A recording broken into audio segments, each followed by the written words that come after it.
yan guys, pupunasan natin si moto dahil aalis tayo guys. Si moto na naman gagamitin natin.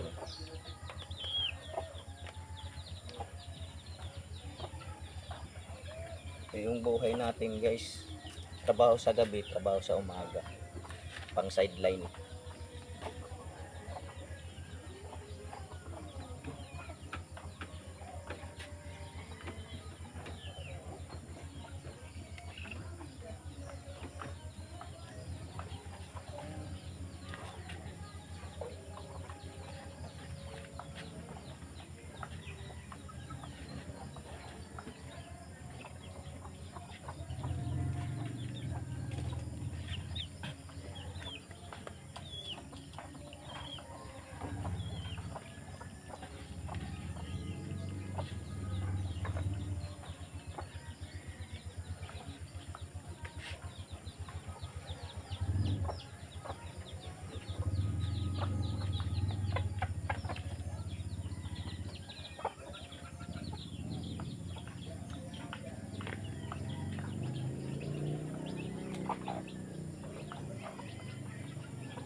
Update ko lang pala sa inyo guys, may pinalitan na naman tayo kay moto guys.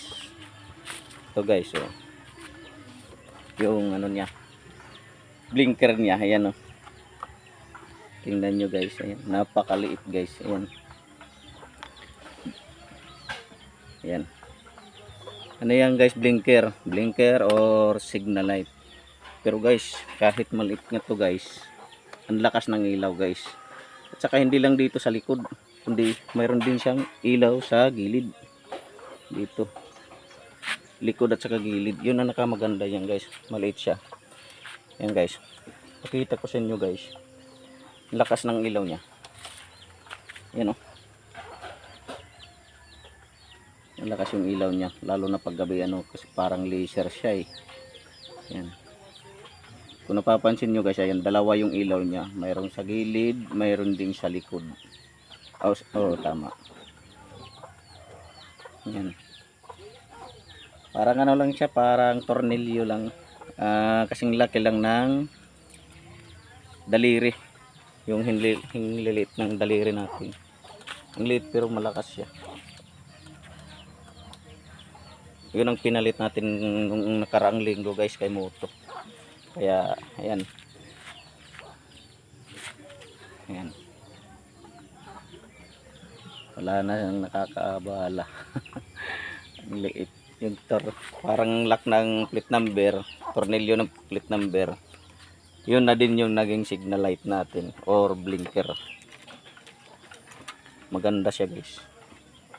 Ang liwanag. Lalo na pag gabi.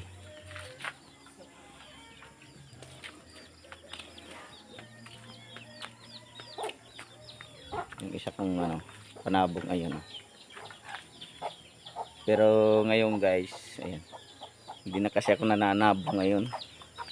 Yung mga panabong kong manok binibenta ko na lang. Kasi nangihinayang ako sa pera pag natatalo sa sugal.